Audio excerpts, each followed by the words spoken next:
October 12, 2009, ginulat ng isang blog post ang Chinese online community kung saan pinagkaguluhan at kinatakutan ng isang post mula sa isang babaeng prostitute.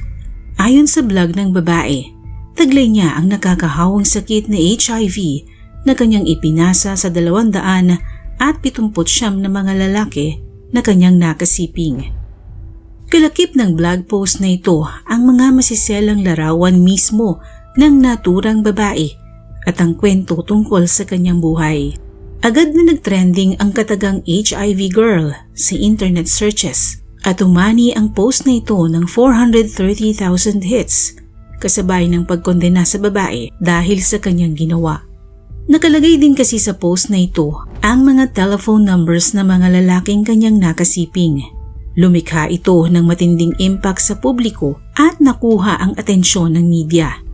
Kaya naman nabulabog ang kapulisan at hinanap nila ang babaeng gumawa at nagpakalat ng blog.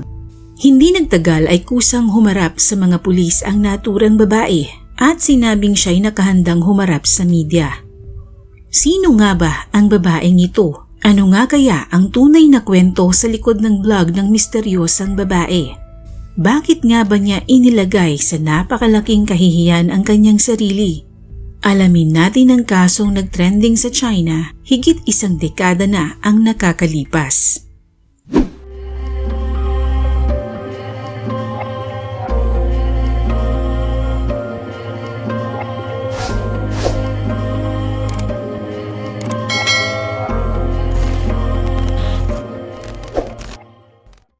Ayon sa blog post ng naturang babae, siya si Yan Deli.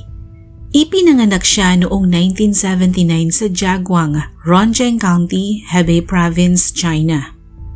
Ayon pa sa kanyang post, nagmula siya sa magulong pamilya.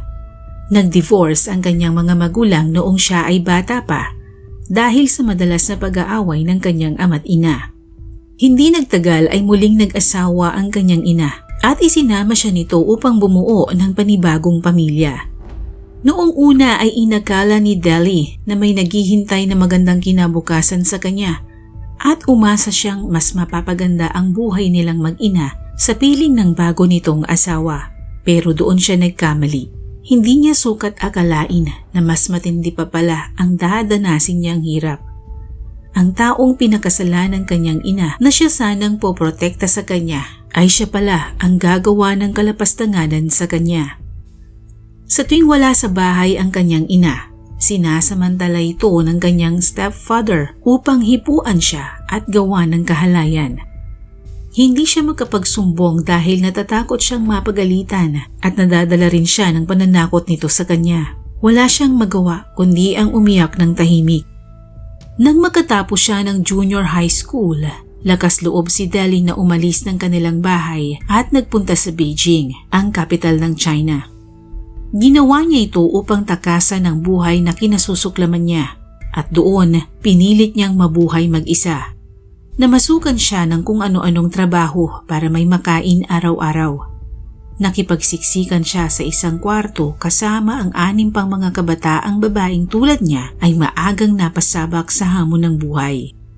Nadinig niya minsan na nag-uusap ang mga ito tungkol sa laki ng kanilang kinita. Nagtanong siya dahil gusto rin sana niyang kumita ng malaki. Doon niya nalaman na nagtatrabaho pala ang mga kasama niya sa isang karaoke bar. Sa madaling salita, isinama siya ng mga ito at doon niya napagtanto na hindi simpleng karaoke bar ang kanilang pinasukan. Isa pala itong pugad ng mga prostitute. Pikit mata na lang si Deli na sinuong ang ganoong kalakaran sa trabaho. Wala na siyang magawa dahil kailangan niya ng pera. Kung sino-sinong lalaki ang sinamahan niya gabi-gabi. Ilang beses na rin siyang nagpa-abort sa tuwing mabubuntis siya at ang pinakamasaklap ay nang madiskubre niyang mayroon siyang HIV or AIDS virus.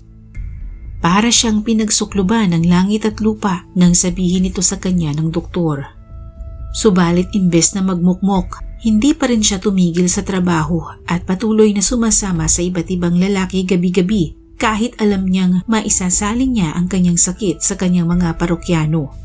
Galit ang naramdaman niya para sa mga lalaki kaya niya iyon sinadya. Hindi na rin naman siya magtatagal sa mundo kaya mas mabuting manghawa na lang siya ng mga lalaki.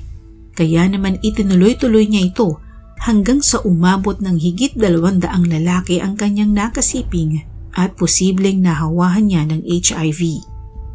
Upang mas maging kapani-paniwala ang kanyang confession sa kanyang blog post, ipinost din niya ang larawan ng kanyang pamilya, kasama ang mga pangalan, tirahan at maging mga cellphone number ng mga ito. Kasama rin sa kanyang post ang halos 400 larawan at video niyang masiselan, pati na ang mga cellphone number ng mga lalaking nakasiping niya ay inilagay din niya sa kanyang post. Kaya naman pagka-post pa lang nito ay agad itong kumalat na parang apoy. Puro tanong at panghuhusga ang inani ni Deli dahil dito.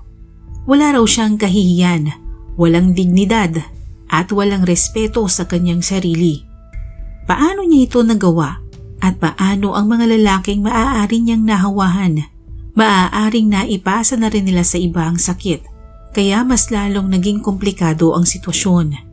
Kaya naman nagsimula na itong makakuha ng atensyon sa media at nagsimula na ring mag-imbestiga ang mga pulis. Sinugod ng media ang tirahan ng pamilya ni Deli sa Jagwang, Rongcheng County sa Hebei Province para alamin ang buong katotohanan sa likod ng blog post ni Deli. Ilang beses silang kumatok ngunit walang sumasagot.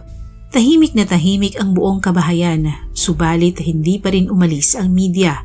Hanggang sa may isang babaeng kapitbahay ni Deli ang nagbigay ng pahayag. Ayon sa kanya, mabubuting tao ang pamilya ni Deli. Ang kanyang stepfather ay simpleng magsasaka lamang, subalit masipag ito at mabuting tao ayon sa kanilang pagkakakilala. Noon ay unti-unting bumukas ng kaunti ang pintuan at bumungad sa kanila ang mukha ng isang lalaking bakas ang kahirapan. Ayon sa kanya, hindi totoo ang kumakalat na post sa internet. Hindi raw niya kayang gawin ang karumal-dumal na bagay na ito, lalo pat si Deli ay itinuring niyang tunay niyang anak. Isinama siya ng 2 pulis upang doon formal na magbigay ng salaysay. Sa mga oras na iyon ay nagpaunlak na din ng panayam ang ina ni Deli. Ayon sa kanya, umalis si Deli sa kanilang bahay noong ito ay teenager pa lamang. Dahil sa hirap ng kanilang buhay kaya nito naisipang tumigil sa pag-aaral at simulang maghanap buhay sa Beijing. Umuuwi lamang si Deli sa kanila sa tuwing may okasyon, subalit wala raw silang alam kung ano ang naging trabaho nito sa Beijing. Ikinagulat ng mga pulis at media nang kusang lumapit si Deli sa kanila upang magbigay ng pahayag at harapin ang kontrobersiyang kinasasangkutan niya. Ayon sa kanya, hindi siya ang gumawa at nag-post ng blog na iyon, lalong-lalo nang wala siyang nakakahawang sakit na HIV at kaya niya itong patunayan sa pamamagitan ng pagpapatest. Hindi rin anya totoo na siya ay prostitute at sumiping sa iba't ibang lalaki. Ngunit hindi niya itinanggi na siya ang mga nasa larawan at video na kasama sa post at iisa lamang ang taong may access sa mga iyon, ang dati niyang nobyong si Yang. Ayon pa kay Deli, totoong umalis siya ng Rongcheng noong siya ay teenager pa lamang, subalit ito ay hindi dahil sa kanyang stepfather.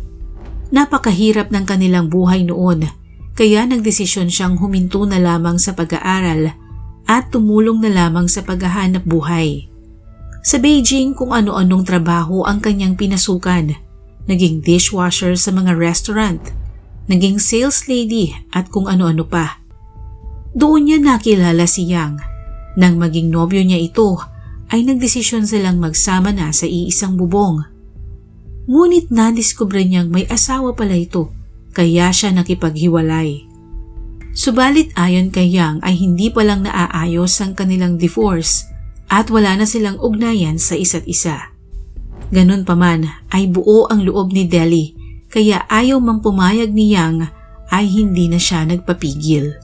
Si Yang ay 36 na taong gulang. Nang makilala niya si Deli ay hindi na niya ito pinakawalan.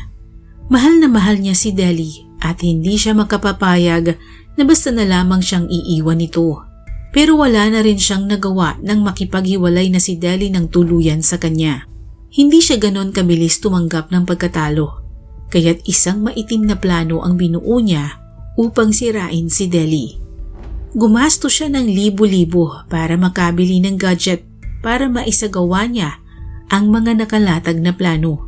Sinimulan niyang magsulat at mag-fabricate ng kwento tungkol kay Deli. Sinabi niyang si Deli ay isang prostitute at nagtataglay ng nakahahawang sakit na HIV at patuloy na nanghahawa. Maging ang mga numero ng mga lalaking naging customer ni Deli ay inilagay din niya sa post. Ang mga ito ay pawang gawa-gawa lamang niyang. At hindi pa siya nakontento, bumili siya ng ilang rim ng bond paper at printer. Nagprint siya ng maraming kopya ng kanyang post at saka ikinalat sa iba't ibang lugar sa Rongcheng County para mas mapahiya si Deli. Nang mahuli siya ng mga pulis ay agad naman niyang inamin na siya nga ang nasa likod ng blog post na iyon at sinabi rin niyang gawa-gawa lamang niya ang kwentong iyon tungkol kay Deli. Nasaktan daw siya ng sobra nang hiwalayan siya ni Deli at hindi niya ito makuhang muli. Kaya niya naisip na gumanti kay Deli sa pamamagitan ng paninira sa pagkatao nito. Sa kabilang banda ay napatunayan ni Deli na wala siyang sakit ayon sa resulta ng HIV test sa kanya. Kinasuhan ni Deli si Yang ng slander o paninirang puri. Nakulong siya ng 3 taon at pinagbawalan ng korte na lumapit kay Deli. Anong aral ang makukuha natin sa kaso ni Deli? Maging maingat tayo sa mga private moments natin kasama ang ating mga partner. Hindi kailangang i-video pa ito o kunan ng larawan dahil sa isang maliit na pagkakamali ay maaari itong pag-ugatan ng malaking problema. Dahil kahit anong tiwala at ingat ang ating gawin, sa isang pindot ng daliri, kaya nitong baguhin ang ating buhay at malagay tayo sa labis na kahihiyan. Maraming salamat po sa panunood at hanggang sa muli.